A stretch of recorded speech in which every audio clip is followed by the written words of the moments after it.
अरे मैया फिर से टूट गई। समझ नहीं आता बहनचोद गांड है या मियां खलीफा की गुफा जो हर रात टूट जाती है। अबे साले बकचोद, शुक्र मना कि सिर्फ गांड टूटी है और जान छूटी है, नहीं तो कावेरी के बनाए हुए आग के लावे में गिर जाते तो लवड़े लग जाते। इसका मतलब एक बार फिर एंड टाइम पर तुम्हारा मंत्र काम कर गया। अरे जियो मेरे लाल, इस बात पर एक चुम्मी तो बनती है। हट साले करण जौहर की छठी औलाद, पहले ये पता लगाओ कि हम आखिर आ क्या गए हैं और यहाँ से बाहर कैसे निकले। अरे ये सब सोचना तुम्हारा काम है, खुदा ही सोचो और निकालो कोई तरीका। ध्रुव और प्रसाद ने जब अपने आसपास की जगह को ध्यान से देखा तो पता चला वो एक कमरे में थे जिसकी सारी चीजें अस्त व्यस्त थी और दीवार के एक कोने में टूटा हुआ पलंग था जिसमें से हल्का सा धुआं निकल रहा था। अबे ये तो वही बेड है जिस पर बैठकर कावेरी ने हमें जलती आग में फेंका था। इसका मतलब हम एक बार फिर हीरा मंडी में आ गए। हाँ तो और कहाँ जाएंगे, हमारी किस्मत में तो दो ही चीज लिखी है ना, एक लड़की दूसरा भूत। लड़की है कि जीवन में आती नहीं और भूत है कि जीवन से जाते नहीं। प्रसाद तुझे किसी के रोने की आवाज आ रही है? हाँ यार आ तो रही है। साला ये कोटा है या हिंदी टीवी सीरियल का सेट, हर थोड़ी देर में रोना धोना शुरू हो जाता है बे यार। आवाज सुनकर ध्रुव से रहा नहीं गया, वो उठकर खड़ा हो गया और धीरे धीरे आगे बढ़ता हुआ दरवाजे की ओर जाने लगा। बे अकेले कहाँ जा रहे हो, हमको भी लेके जाओ यार, कहीं वो कावेरी फिर से बीडीएसएम करने आ गई तो। इस डर से प्रसाद भी ध्रुव से कदम मिलाकर चलने लगा। जैसे ही दोनों दरवाजे तक पहुंचे ध्रुव ने धीरे से दरवाजा खोला।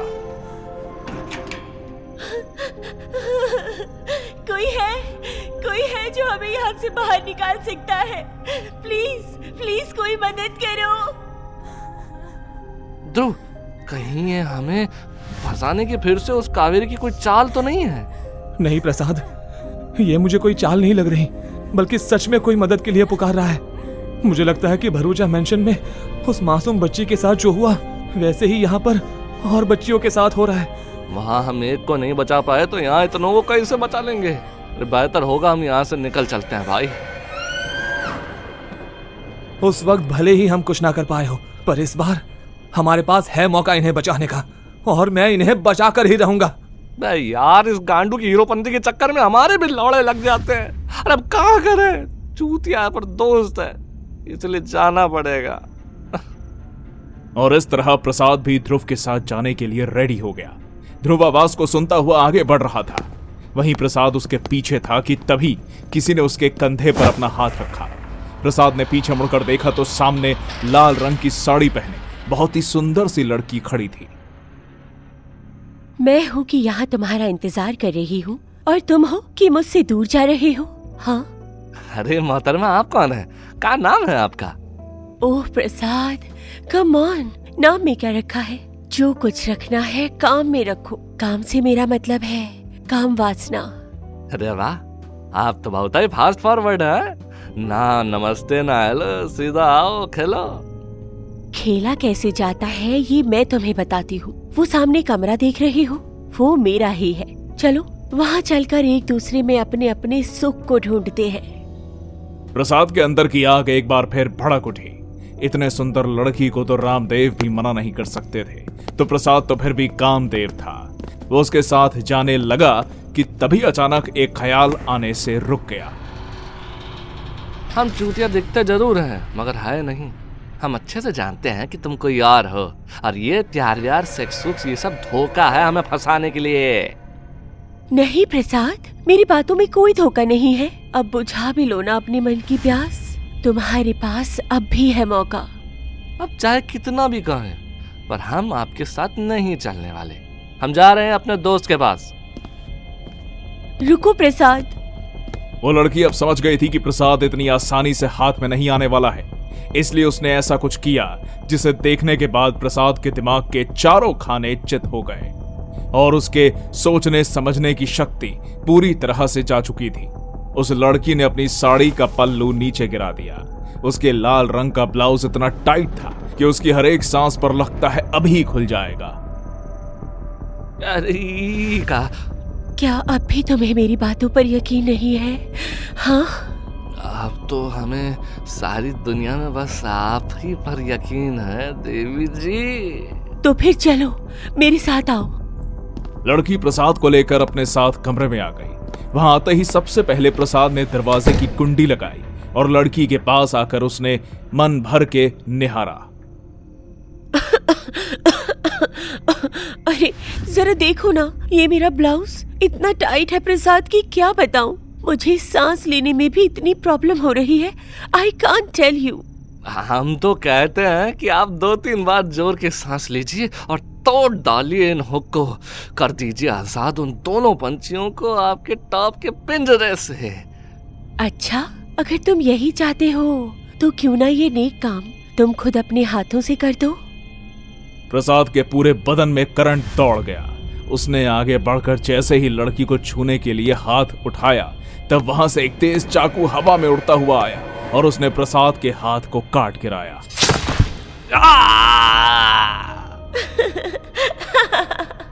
अरे ये क्या है, हमारे हाथ कैसे कट गए और हमें दर्द में देखकर आप हंस क्यों रही हैं? कौन है आप? ये तो सिर्फ शुरुआत है प्रसाद, आगे आगे देखो होता है क्या।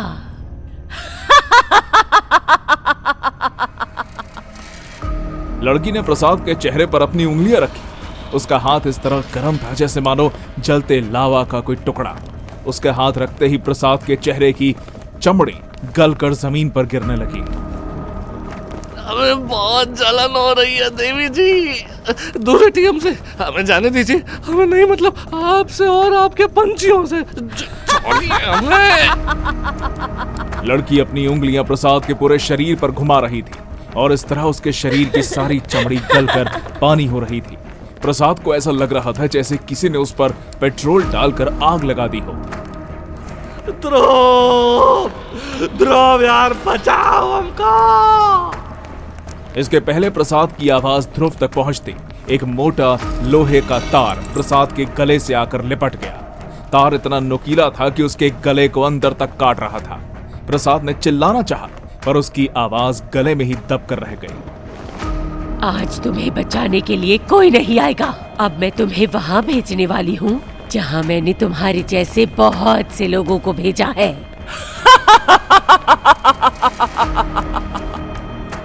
कुछ ही देर के अंदर प्रसाद पूरी तरह से एक ढांचे में बदल गया। उसके शरीर में रत्ती भर भी मांस नहीं था। लड़की ने एक चुटकी बजाई और अगले ही पल प्रसाद वहां से गायब हो गया। अबे ये हम कहाँ आ गए?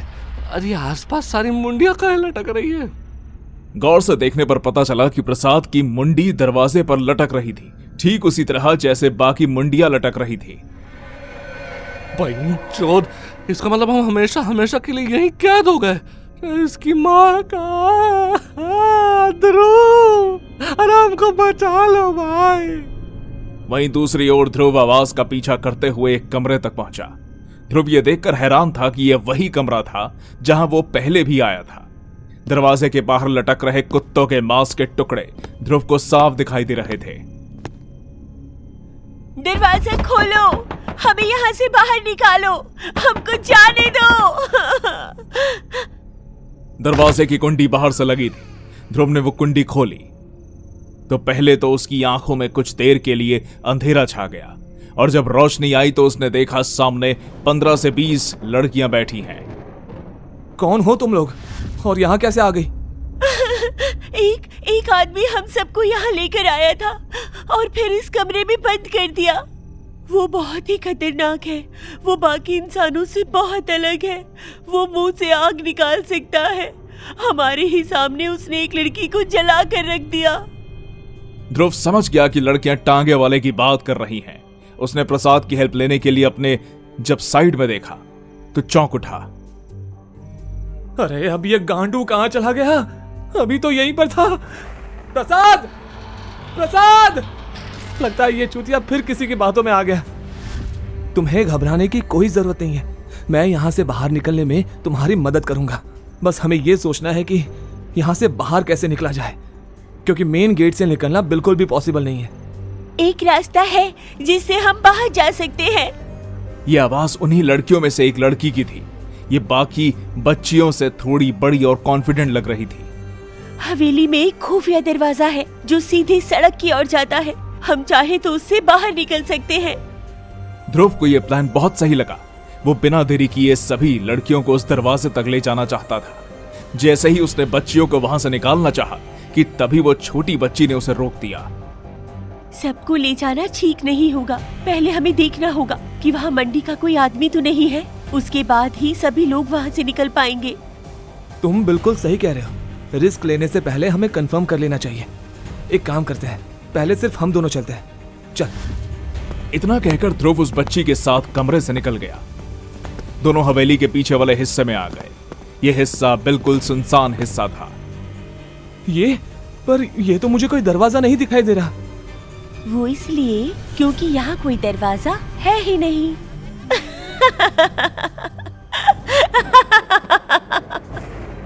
ध्रुव की नजर लड़की के पैरों पर पड़ी, जिसे देख वो सारा मामला समझ गया।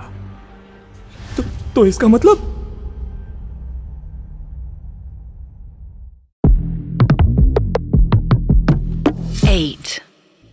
ध्रुव की नजर जब बच्ची के पैरों पर पड़ी तो वो चौंक उठा। उसके पैर धीरे धीरे बड़े हो रहे थे, साथ ही उसकी हाइट और बाल भी बहुत तेजी से बढ़ने लगे। उसके चेहरे का गोरा रंग सुर्ख लाल रंग में ढलने लगा। देखते ही देखते उसका शरीर किसी दूसरे शरीर में बदल गया। ध्रुव इस शरीर को जानता था। ये कावेरी थी। मुझे तो लगा था कि तुम बहुत होशियार हो, पर तुम तो एक नंबर के बेवकूफ निकले। कितनी आसानी से मेरे जाल में फंस गए।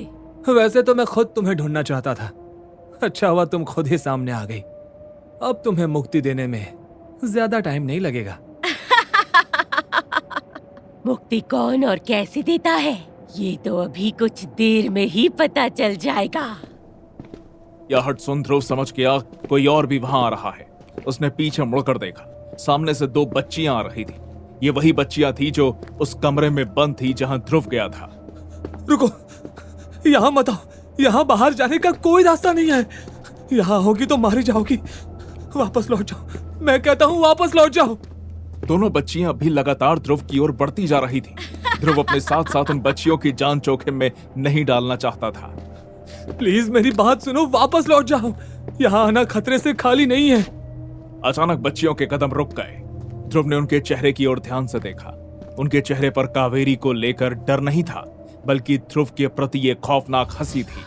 अगले ही पल दोनों की आत्माएं अपने पुराने और असली शरीर में आ गई। अब ध्रुव की आंखों के सामने दो बच्चियां नहीं, बल्कि टांगे वाला और डॉक्टर जुबैर थे।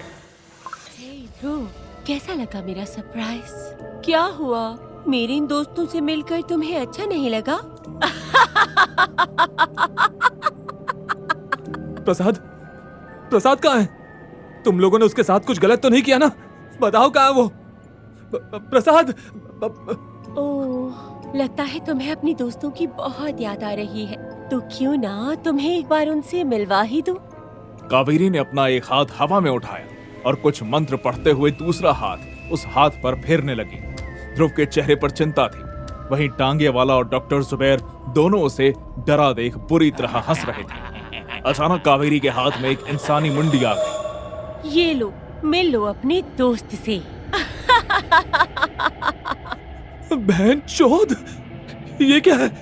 तो तुम लोगों ने प्रसाद को जिंदा इंसान से एक कंकाल में बदल दिया। ध्रुव, मेरे भाई तू आ गया। साले कहाँ रह गया था गांडू?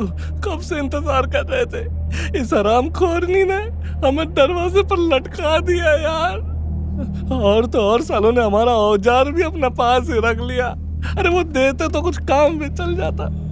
कावेरी ने अपनी मुट्ठी बंद कर ली और प्रसाद ध्रुव की आंखों के सामने से गायब हो गया। ध्रुव इस तरह शौक में था जितना शौक सलमान खान और विवेक ओबराय को पार्टी करते देख लोगों को लगेगा। तो अब तो पता लग गया ना तुम्हारे दोस्तों का हाल। पर चिंता मत करो, तुम्हारे साथ ऐसा कुछ नहीं होगा। तुम्हारे साथ तो हम वो करेंगे जो यहाँ बाकी लड़कियों के साथ होता है। क्या मतलब है तुम्हारा? मतलब ये कि तुम्हें मैं इस हीरा मंडी की एक बेशकीमती हीरा बनाकर रखूंगी, ताकि यहाँ आए लोगों को तुम अपनी खूबसूरती से दीफा ना कर सको। टांगे वाला कावेरी का इशारा समझ गया। वो बिना देरी किए ध्रुव की ओर बढ़ा। उसके शरीर का रंग हरा था। आगे सब कुछ वही होना था जो ध्रुव ने भरूचा मैंशन में देखा था। टांगे वाले ने अपना बड़ा सा मुंह खोला और अपने मुंह में हाथ डालकर एक लोहे की रॉड निकाली और फिर अपनी एक फूंक से उस रॉड में आग लगा दी। बेटा ध्रुव, इससे पहले कि ये गांडू तेरी आंख निकाले और वो डॉक्टर तुझे अपने से दूरी बना दे, जल्दी कुछ कर। हाँ, याद आया, वो वाला मंत्र। इस मंत्र से घोड़े को घोड़ी बनाकर पेला जा सकता है। टांगे वाला हंसते हुए ध्रुव की ओर बढ़ रहा था। वहीं ध्रुव ने अपनी आंखें बंद कर वो खास मंत्र पढ़ना शुरू किया। रक्षणम धीरम कुलम वचुकम, रक्षणम धीरम कुलम वचुकम, रक्षणम धीरम कुलम वचुकम। आग की लपटें धीरे धीरे तेज हो रही थी। डर के मारे ध्रुव का पूरा चेहरा पसीने से लथपथ हो गया था। उसने अपने मंत्र का उच्चारण जारी रखा। रक्षणम धीरम कुलम वचुकम, रक्षणम धीरम कुलम वचुकम। टांगे वाले ने जैसे ही ध्रुव की आंखों के पास अपना हाथ बढ़ाया था कि तभी छत पर लटका एक बड़ा सा झूमर उसके ऊपर आ गया। टांगे वाले के हाथ से रॉड छूट गई और वो जमीन पर गिर गया। रक्षणम धीरम कुलम वचुकम, रक्षणम धीरम कुलम वचुकम। मंत्र के हर एक शब्द के साथ टांगे वाले का शरीर हवा में घुलने लगा। पहले हाथ अलग हुए, फिर पैर और अंत में चेहरा पूरी तरह हवा में मिल गया। ये देख कावेरी का गुस्सा भड़क उठा। तेरी इतनी हिम्मत, मेरी ही हवेली में आकर मेरे आदमी का नाश करता है? डॉक्टर जुबेर, अब तुम्हें किस मुहूर्त का इंतजार है? इससे पहले ये कुछ और करे, अपनी तंत्र विद्या का इस्तेमाल करके हमेशा हमेशा के लिए इसकी पहचान को मिटा दो। डॉक्टर जुबैर के गले में सांप लटक रहा था। वही सांप जिससे उसने भरूचा मैंशन में उस मासूम लड़की को एक वैश्य में बदल दिया था। सांप के जुबान से जहर टपक रहा था। डॉक्टर जुबैर ने सांप को अपने हाथ में उठाया और ध्रुव की तरफ बढ़ना शुरू किया। तेरी वजह से हमारा एक साथी मारा गया। इसकी सजा तो तुझे भुगतनी ही होगी। मैं दूंगा तुझे इसकी सजा। डॉक्टर जुबैर ने ध्रुव का चेहरा पकड़ा और सांप के जहर को उसके मुंह में डालने की कोशिश की कि तभी ध्रुव ने वो जलती रॉड जमीन से उठाई और सांप में आग लगा दी। सांप के साथ साथ डॉक्टर जुबैर भी चल रहे थे। उनके शरीर में आग तेजी से फैल रही थी। ओह, तो अब समझा। एक तरह कहानी में राजा की जान तोते में थी और उसी तरह इस डॉक्टर की जान इस सांप में थी, इसीलिए इससे आग लगते ही ये भी जल रहा था। और फिर कुछ देर इसी तरह तड़पने के बाद सांप के मरते ही डॉक्टर जुबैर का भी नामो निशान हमेशा के लिए मिट गया। तूने भले ही इन लोगों को मार दिया, पर ये मत समझ कि तू मेरा कुछ बिगाड़ सकता है। मैं इनसे कहीं ज्यादा ताकतवर हूँ ध्रुव, कहीं ज्यादा ताकतवर। वहां कावेरी ने अपनी आंखें बंद की और अपने दोनों हाथों को हवा में ऊपर उठाया। ध्रुव ने देखा कि 7 आत्माएं उसके सामने प्रकट हो गई, जो हवा में बहती उसे अपने पास बुला रही थी। ओह ध्रुव, आओ हमारे पास आओ। हमारी दुनिया में तुम्हारा स्वागत है।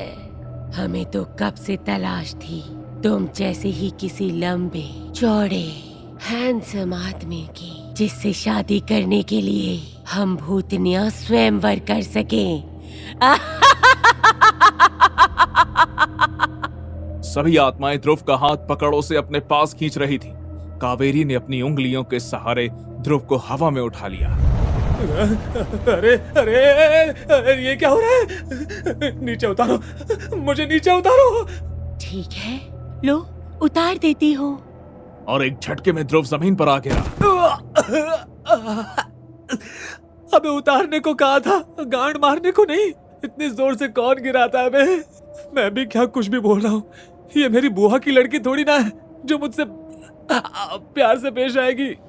एक एक कर सभी आत्माएं ध्रुव के शरीर में प्रवेश करने लगी। उसे अपने शरीर में इतनी ताकत महसूस होने लगी जैसे पहले कभी नहीं हुई थी। मगर अगले ही पल उसका खुद पर से काबू खो गया और उसने अपना सर दीवार पर मारना शुरू कर दिया। अरे रुक जाओ, अरे क्या कर रहे हो? छोड़ो मुझे, छोड़ो। ध्रुव के सर से खून निकलने लगा। चाहकर भी अब उसका खुद पर कोई वश नहीं था। ऐसा लग रहा था मानो वो मौत का इंतजार कर रहा हो। तभी उसे किसी की आवाज सुनाई दी। ध्रुव, इतनी जल्दी हार मान जाओगे?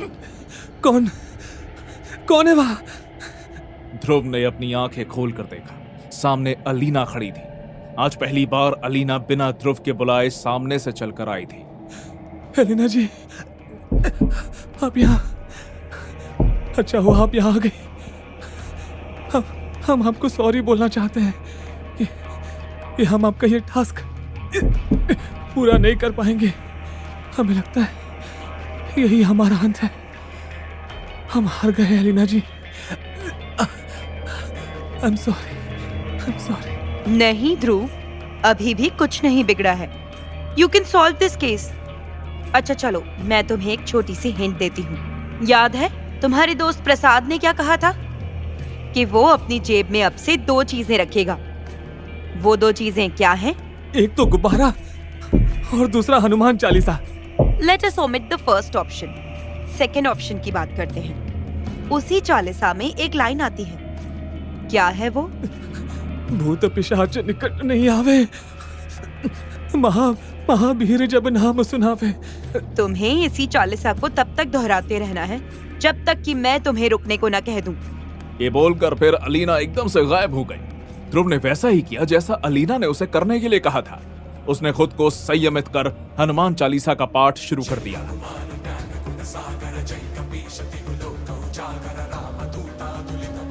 जैसे जैसे ध्रुव चालीसा का पाठ करता, एक एक कर सभी आत्माएं उसके शरीर से दोबारा से बाहर निकलने लगी। उनके निकलते ही ध्रुव का खुद पर और ज्यादा कंट्रोल होने लगा। उसने अपना पाठ जारी रखा। रामदूत अतुलित बल धामा, अंजनी पुत्र पवन सुत नामा, महावीर विक्रम बज। ध्रुव ने महसूस किया कि हीरा मंडी की दीवारों से जोर जोर की आवाजें आ रही हैं। एक एक कर हवेली की सभी चीजें गिरने लगी। कावेरी के चेहरे पर डर साफ दिखाई दे रहा था। रुक जाओ, मैं कहती हूँ रुक जाओ। तुम ऐसा नहीं कर सकते। और फिर देखते ही देखते कावेरी का शरीर टूटने लगा। उसे अपने बदन में तेज दर्द महसूस हुआ, ऐसा जैसे कोई ताकतवर चीज उसे दोनों तरफ से खींच रही हो। कावेरी के चारों ओर अचानक से धुआं छा गया, जो उसके लिए जहर का काम कर रहा था। और फिर कुछ ही देर में कावेरी भी धुएं में तब्दील हो गई। उसके साथ साथ सारी आत्माएं भी हवा में गायब हो गई। अरे जय हनुमान जी, जय हनुमान जी। आज तो आपने हमारी लंका लगाने से बचा ली, नहीं तो पता नहीं क्या हो जाता। और हाँ, एलिना जी का भी बहुत बहुत धन्यवाद। Thank you Elina ji, thank you so much. Dhruv ने एक बार पूरी हवेली में देखा, कहीं कोई नहीं था। कावेरी का नामो निशान नहीं था। वो बाहर निकलने के लिए जैसे ही आगे बढ़ा कि तभी पीछे से किसी ने उसके कंधे पर हाथ रखा और वो घबरा उठा।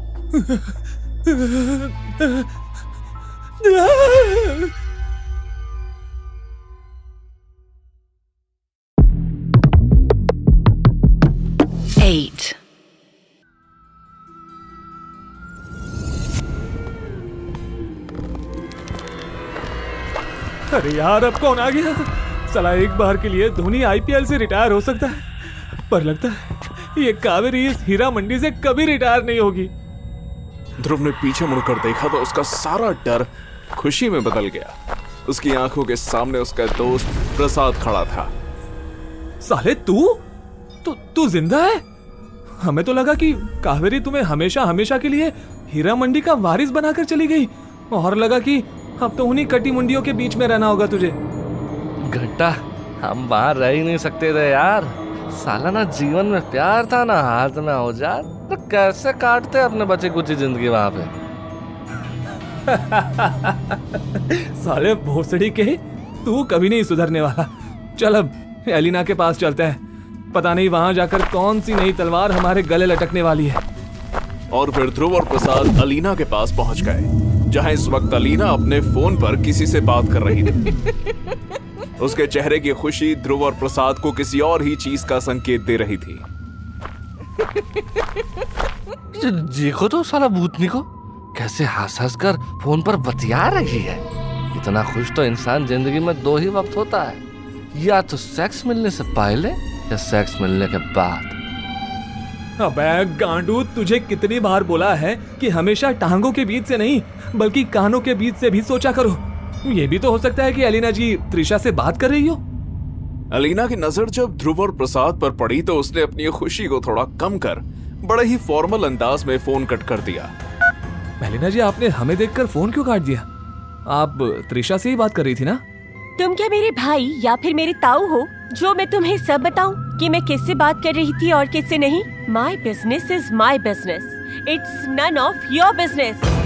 हाँ हाँ, आपका धंधा आप का धंधा है और हम कहाँ बोल रहे हैं हमारा धंधा है। हम तो बस कन्फर्म कर रहे थे कि त्रिशा से ही बात कर रही थी ना, कहीं ऐसा ना हो कि उसे धोखा दे रही हो। Shut up you fool. हम भूत तुम इंसानों की जैसे नहीं होते हैं। We are more loyal than you. तुम्हारी लैंग्वेज में कहूँ तो एक वक्त पर एक सॉकेट में सिर्फ एक ही चार्जर। Got it? वैसे Elina ji, thank you so much. ये तो सच है कि अगर आप नहीं होती तो ये वाला केस हम बिल्कुल भी सॉल्व नहीं कर पाते।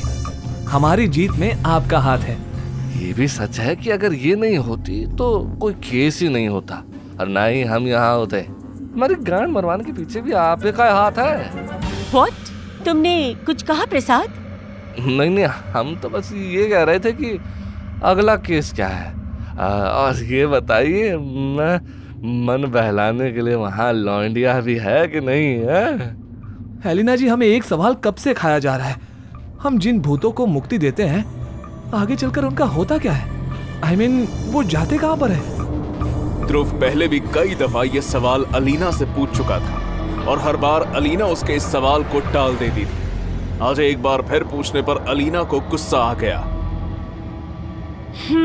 समझ गई। तुम्हारे अंदर की ये चुल इतनी आसानी से शांत नहीं होगी। क्यों ना तुम खुद ही जाकर देख लो कि मुक्ति के बाद ये आत्माएं कहाँ जाती हैं और इनके साथ वहाँ क्या होता है। हम जाकर देख ले? नहीं नहीं नहीं नहीं नहीं, हम कैसे जा सकते हैं? हमें कोई नया उड़ता तीर नहीं चाहिए।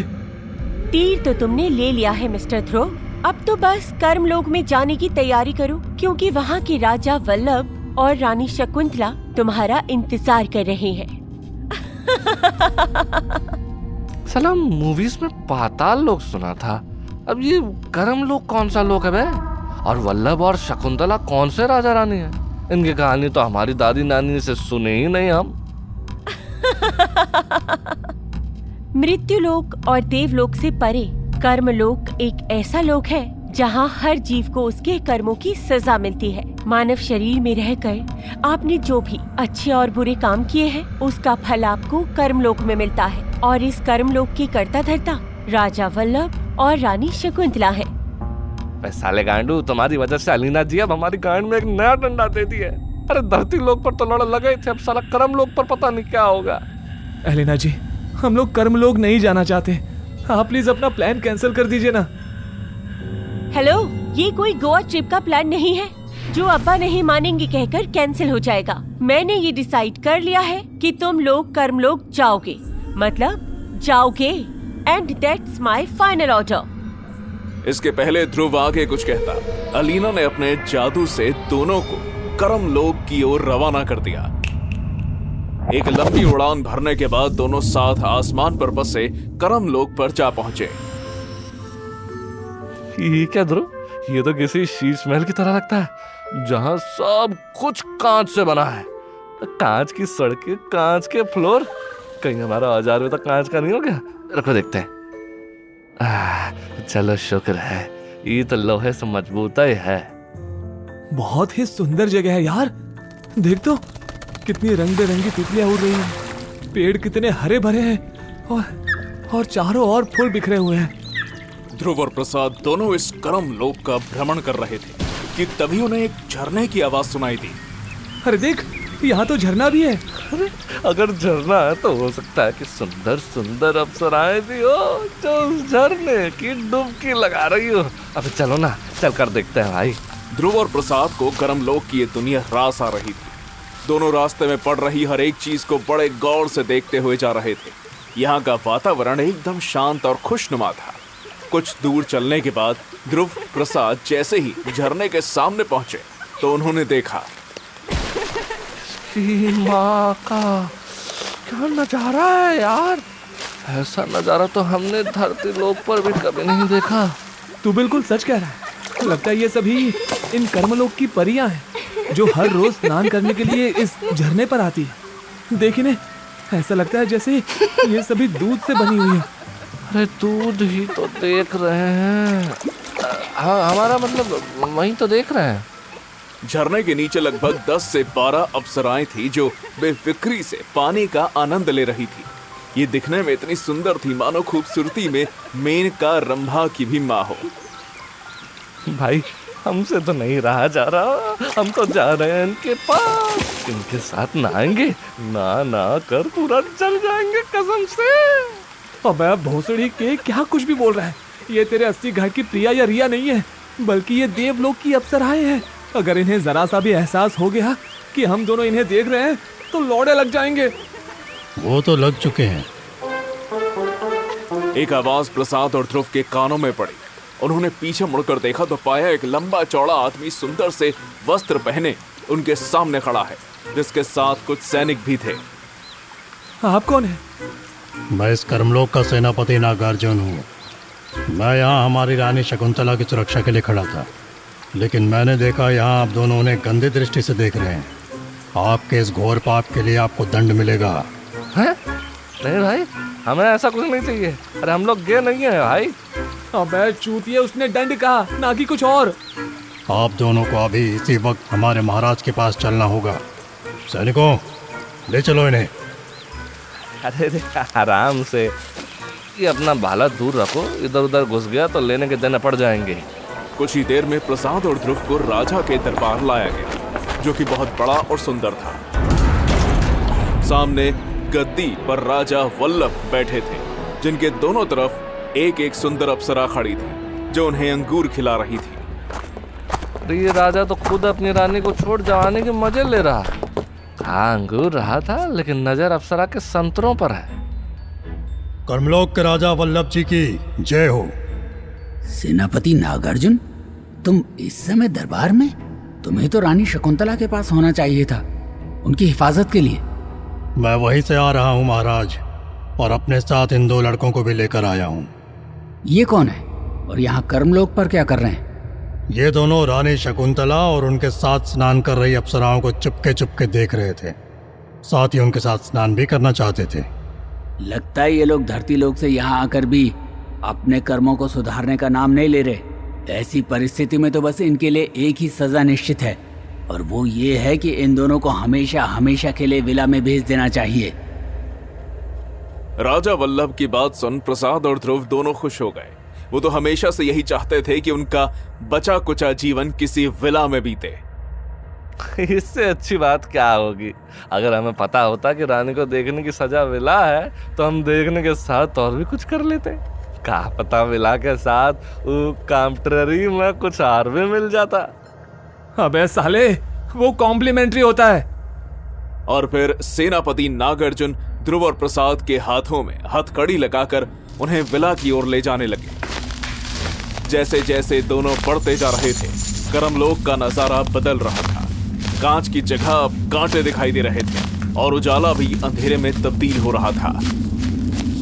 यार ये कैसा विला है? यहाँ तो कर्मलोक जैसा कुछ है नहीं है, ना कोई सुंदरता ना कुछ। ये तो सिर्फ विला की शुरुआत है। असली मजा तो विला पहुंचने के बाद आएगा। कुछ देर बाद आखिरकार दोनों विला आ गए। विला के बाहर एक बड़ा सा गेट था। ध्रुव और प्रसाद को आसपास कुछ दिखाई नहीं दे रहा था। सारा इलाका एकदम सुनसान था, सिवाय उन आवाजों के जो विला के अंदर से आ रही थी। अरे ध्रुव, लगता है हम जिसे विला समझ रहे हैं वो असल में हमारी गांड में डालने वाला एक किला है। ध्रुव और प्रसाद को अब डर लगने लगा था। सेनापति नागार्जुन ने विला का बड़ा सा गेट खोला। ध्रुव और प्रसाद जैसे ही विला के अंदर आए, ध्रुव की नजर प्रसाद की पैंट पर पड़ी। अबे साले, तू मुट्ठल के साथ साथ मुत्तल भी है। जिधर देखो उधर मुंह देता है। अब यहाँ तेरी सूसू क्यों निकल गई? प्रसाद इस कदर डरा हुआ था कि उसे कुछ कहते ना बने। उसने कांपते हाथों से ध्रुव को सामने की ओर इशारा किया। जब ध्रुव ने अपने सामने देखा तो प्रसाद की तरह उसकी भी पैंट।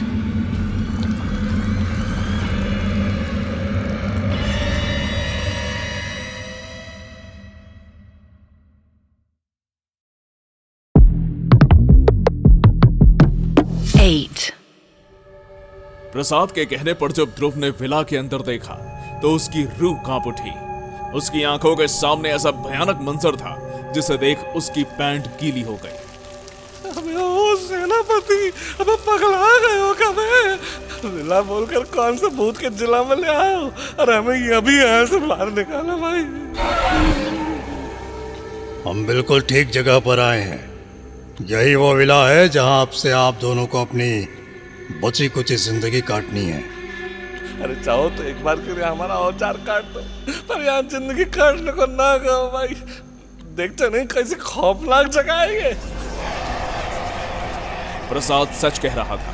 यह विला नहीं बल्कि विला के नाम पर एक बड़ा सा कमरा था जो पूरी तरह धुएं से भरा था।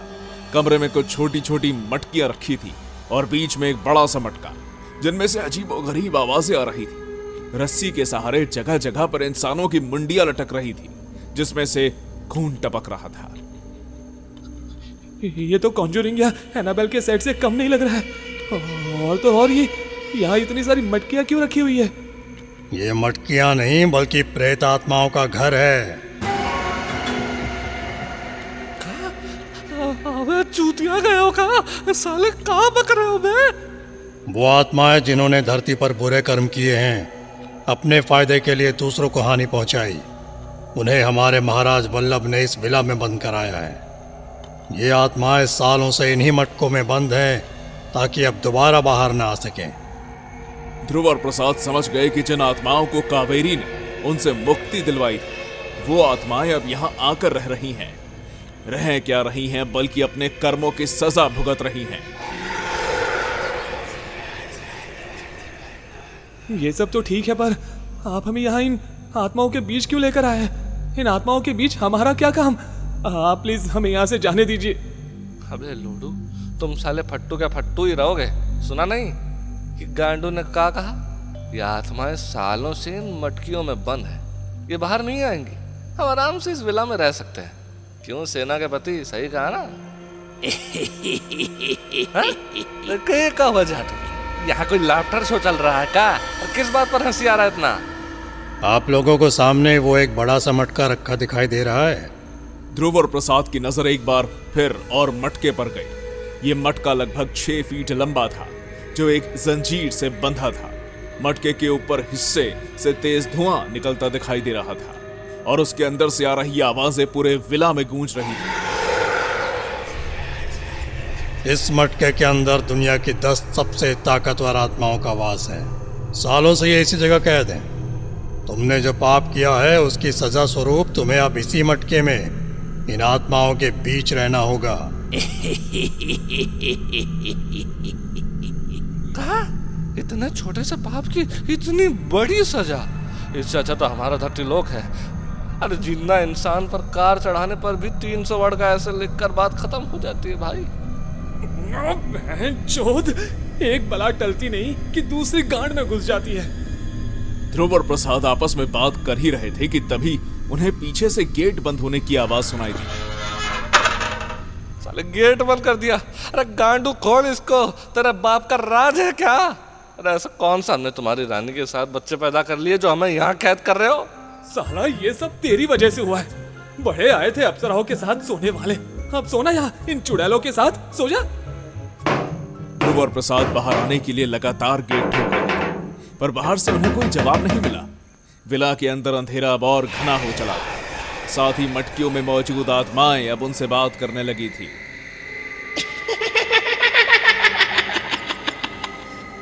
तुम दोनों को यहाँ देख बहुत खुशी हो रही है।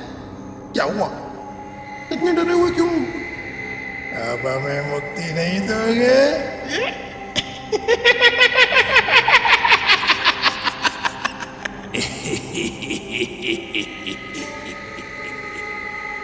अच्छा हुआ जो तुम खुद यहाँ आ गए। वो बदला जो वहाँ पूरा नहीं हुआ यहाँ हो जाएगा।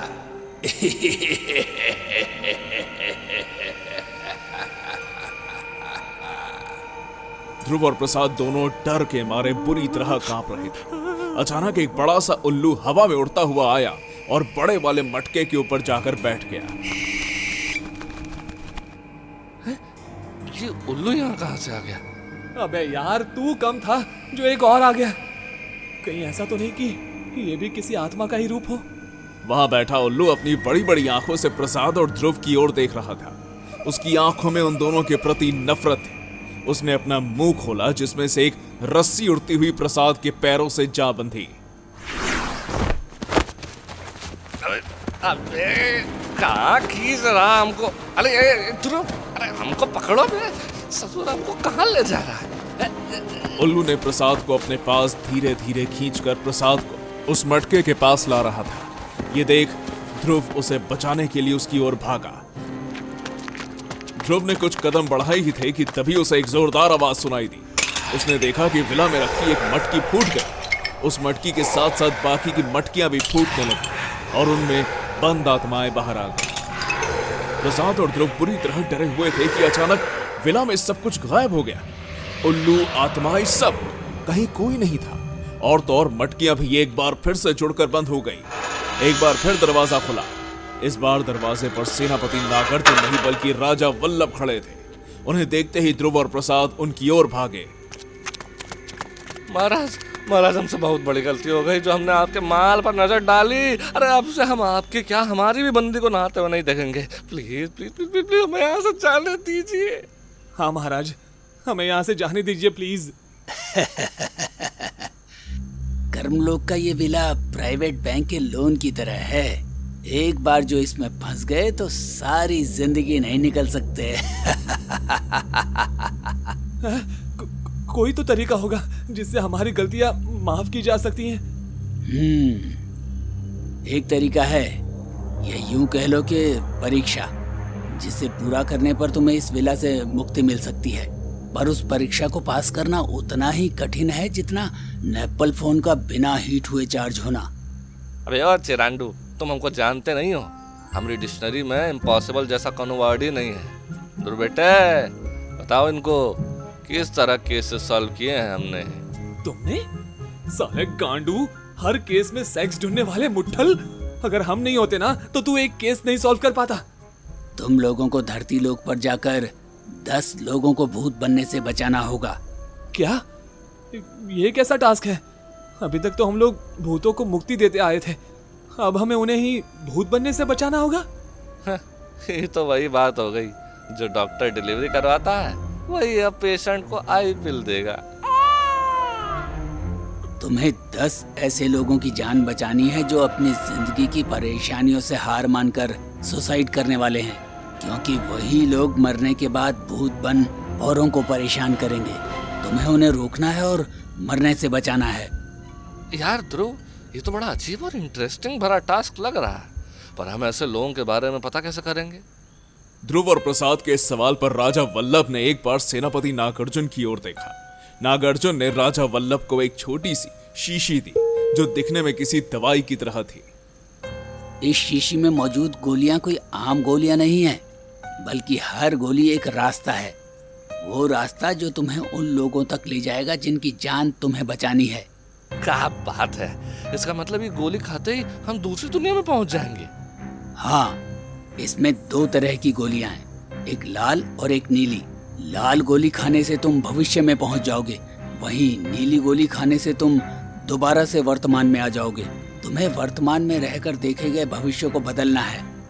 बेटा प्रसाद, ये भले ही सुनने में मजेदार लग रहा हो, पर पिछले वाले टास्क से ज्यादा हमारी गांड इस वाले टास्क में लगने वाली है। बस एक बात का ध्यान रखना, इस शीशी में कुल 20 गोलियां हैं, 10 भविष्य में जाने की और 10 वर्तमान में आने की। अगर गलती से भी तुमने एक गोली खो दी तो तुम हमेशा हमेशा के लिए भविष्य में रह जाओगे। याद रखना। अब या तो मेरे दिए हुए कार्य को पूरा करके इस विला से आजाद हो जाओ, या फिर हमेशा हमेशा के लिए यहाँ बंद हो जाओ। मर्जी तुम्हारी है। और अगर ये टास्क पूरा कर दिए तो बदले में हमें कुछ इनाम मिलेगा। हर एक इंसान की जान बचाने पर तुम्हें इनाम स्वरूप कर्मलोक की एक सुंदर अप्सरा मिलेगी। इनाम सुनते ही प्रसाद के मुंह में पानी आ गया। उसे एक बार फिर रानी का नहाने वाला दृश्य याद आ गया। भाई, अब तो ये टास्क पूरा करना ही पड़ेगा। वैसे राजा जी, इस इनाम में रानी शकुंतला भी शामिल है क्या? अबे गांडू, यहाँ इस विलेज से बाहर निकलने की बात हो रही है, और तू है कि दोबारा लौड़े लगाने पर तुला हुआ है। अब जब तक हम ना कहे अपना मुंह मत खोलना, और अगर खोला ना तो वही डाल देंगे। तो फिर क्या सोचा है तुम दोनों ने? हमें आपकी शर्त मंजूर है। हम धरती लोक पर जाएंगे और 10 जिंदगियां बचाएंगे, फिर हम हमेशा हमेशा के लिए इस कर्मलोक से आजाद हो जाएंगे। ठीक है, तो ये लो दवाई। तुम्हारा समय अभी इसी वक्त से शुरू होता है। पहली गोली तुम्हें बता दे कि तुम्हें क्या करना है।